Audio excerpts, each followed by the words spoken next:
If you've got a name, then share it with me. We will talk, 'cause I am Tony. So voice your voice with Tony Voice. Hello and welcome once again to the grubby little world of Tony Voice, voicing his voice yet again for you scabby old sausages. Now today's episode is an Olympic special celebrating the Games at London 2012 in the most sexy of fashions. As always, my co-presenter Wayne is ever present and sporting his own athletic gear from the looks of it. So what have you got there, Wayne? Fucking sweatband and that? Me and Mike are having a race around the block, you know, for like charity or something. And what will you be running for? Nah, it's so I win, and its own. I'm not walking it, fuck that. Mike will have me. He may look too spud short of a gangbang, but he's quick on them old legs of his. You want to see him squat for us, Tone? I don't think I do, Wayne. I meant what charity will you be representing? I don't know, tit cancer or some shit. We're half inching the proceeds anyway. Speaking of which, you want to sponsor me? Maybe later. So Wayne, any thoughts on this year's Olympic Games? Oh, I love the Olympics, me. It's remarkable what some people are capable of in its own. But there are always some events that need that little bit of work, you know. I mean, what's with all the chinky fellas having a dance in the water? That's synchronised swimming, and it takes an amazing level of athleticism and dedication to do what they do. Alright, well what about the shit with the horses? I mean, what are they fucking about in the Person Olympics for? Shouldn't they just lump them in with the disabled? What on earth are you talking about? Well, if the horses fancy a go, put them in with the crippled fellas. No one watches that anyway. Horses are not paraplegic, and that's incredibly offensive to those competing in the Paralympics. But I do see your point. Dressage is a bit ridiculous. All I'm saying is that I need to tweak the events a bit. Well, what are you suggesting? Okay, here's one. 100-metre crab walk. And how would that work? Okay, scrap that, yeah. Crab javelin. So, using crabs instead of javelins. Nah, don't be ridiculous. You throw the javelins at the crabs. Whoever hits the most crabs wins a gold medal. And have you considered the ethical implications of stabbing crabs live on television? Ethnical? Nah, these are crabs, not minorities. Although that would work as well. You know, like we could call it Juvelin. You get it, Tone? Yes, I get it. Anything else? Nah, that's just a start. You know, I'm thinking we do some underwater, you know, like underwater hurdles and marbles as well. You know, I fucking love marbles. Olympic marbles will be quality. And you're sure you've not seen any flaws with underwater hurdles? Well, you need to sort out a few things, but it's just an idea, Tone. I'm an ideas man, you see. Basket vault, now there's another one. And what are the rules to basket vault? Alright, yeah, it's like normal pole vault, yeah, but instead of trying to fling yourself over a bar, you dunk yourself into a basket, like basketball, Tone. So I imagine there's more than one pole vaulter on the field. Oh yeah, there's two teams of vaulters all flipping about and that. And you don't think that's dangerous? Nah, we use shin pads and that. Well, thank God you're not on the Olympic Committee. So you're gonna introduce a guest or what? Alright, Wayne, with us is a star of Team GB's football team, it's Tom Peckham. So, Tom, having qualified for the quarterfinals, what are your expectations for Team GB? You know, at the end of the day, we're in it to win it, you know. I mean, you can't rest on your laurels. You've got to beat whoever's in front of you on the day, you know. Tom, fucking loved the last game. Me and Mike were scalping tickets outside the stadium and managed to catch a bit. I mean, you were a bit shit on that, but we got the goal and that's all that matters. Well, at the end of the day, I know it's a team game, so you've got to work together as a unit, you know. There's no iron team at the end of the day, and you just got to beat whoever's in front of you. And are there hopes of a medal? Avoiding Brazil must have made that job a lot easier. Oh yeah, we're going for gold, you know. There's no point in going for silver or bronze or even 4th place or 5th place. You got to try and get the gold at the end of the day. Brazil are a good team, but you can only beat whoever's in front of you as long as you work as a team. Like I said, there's no iron team, you know. Then as long as we do that, we've got a good chance of winning it. And have you been keeping up with the remainder of the events? I mean, what has caught your eye? Well, they're all top athletes, as you know. I mean, at the end of the day, they're the best of the best of the best. Just because someone's only rowing or shooting targets doesn't mean it's any less important than playing a more technical game like football. I mean, just because footballers can do a lot more than other athletes, you know, comparatively, it doesn't make them better people at the end of the day. I mean, yeah, our medal's probably much harder to get, but it doesn't take the shine off the other athletes.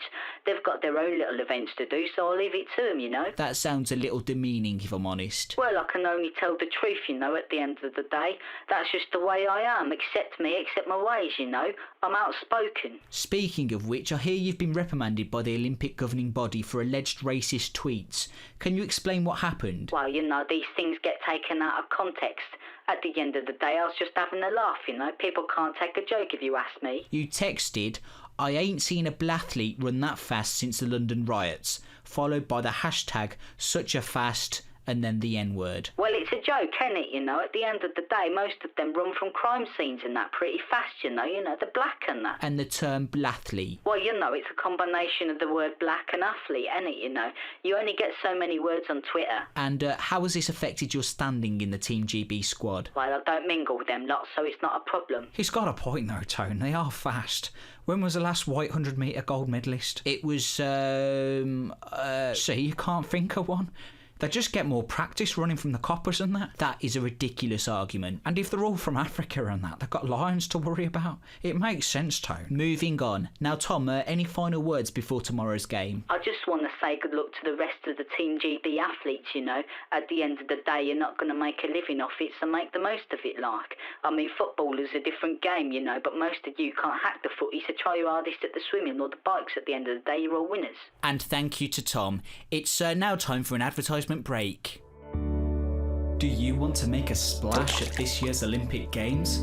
Are you struggling to keep up with the pack? Maybe you're too short, too small, or too fat to challenge for those medals. But you deserve them. You want them. You need them. We provide a natural herbal supplement that is clinically proven to improve performance. Undetectable by all methods of modern testing, oxyformide will have you running, swimming or jumping like a crazed lunatic. You will feel no pain barrier as oxyformide provides you with the additional energy your body needs and more. With extracts of pitbull semen, oxyformide contains microgenome B10, a mineral vital in delivering the excess aggression seen in wild honey badgers and rapists.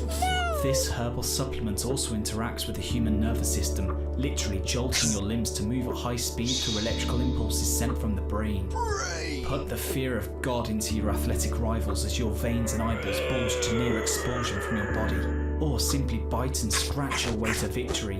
Remember, you're in control. Who, me? With only few severe side effects, oxyformide is the only option for the best of the best. But don't take my word for it, take Steve's. I am Steve. I used oxyformide to be a better swimmer than Daniel. Thanks to oxyformide, I am paralysed from the neck down and have to piss through a tiny tube in my knob. I owe everything to oxyformide. And if that's not enough, listen to Rick. He has been using oxyformide for 2 years now. It's a fucking wanky shit. So remember, go for gold. Go for oxyformide. Side effects include paralysis, psychosis, and Christianity. Welcome back to the show. Now, as always, we have a special report from our man in the field. It's Adam Jervis. Hello, Tony. It's me, Adam Jervis. Today I'm in London for the Olympic Games, which are held here in London, which is where I am. Now, apparently they're making you buy the tickets to watch them, to play all the sports and that, but I don't get my benefits until Thursday, so I came to a park to feed the ducks instead.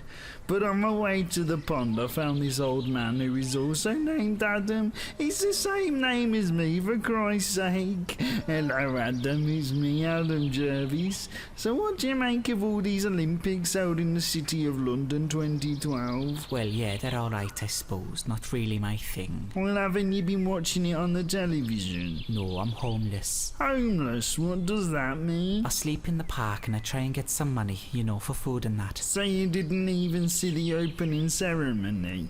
They had Mr. Bean playing on the keyboard, but he had a sneeze and he almost ruined the whole song. I don't know why he's there, to be honest. There must be better people at athletics than Mr. Bean, but I don't make up the rules, I guess. And the Queen was there, with James Bond in the helicopter. I didn't think she could jump from an helicopter, but she did. I'd be too scared, but she's obviously a very brave lady and deserves to be the Queen for that. No, I don't really think about that, to be honest. I'm just trying to put my life together. Wait a minute, what's happened to your legs? Where are they? I was in Iraq.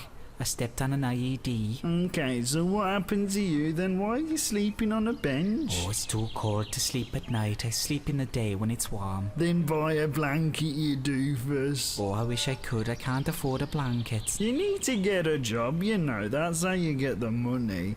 but I might give you a little secret. You pinky promise not to tell anybody. Okay. Well, I'm on the benefits. I've got benefits for the job seekers, I've got benefits for the disabled, and benefits for the children, and I don't even have any children. You should just get the benefits like I do. Oh, I tried, but they stopped them. They said I'm able to work. But how are you gonna work with no legs? You haven't thought this through, you silly sausage. I can't, I'm disabled. Well, I'm disabled too. I got something wrong with my head. The doctor said I'm slow, but he's never even seen me in a race. I mean, if he saw you, he could probably say that because you got no legs and it means you can't run in the races like normal people. So, have you got any money? Are you trying to get an Olympic ticket as well? No, I don't care about the Olympics. I was hoping to get some money for food. Well, Adam number 2, I bought some sandwiches if you'd like me to share them with you. The tuna and the mayonnaise, but Tony made me extras. Oh, thank you, that would be wonderful. I haven't eaten for a while. Don't be silly, you can be my friend, I'll look after you. Who needs the Olympics? Not me.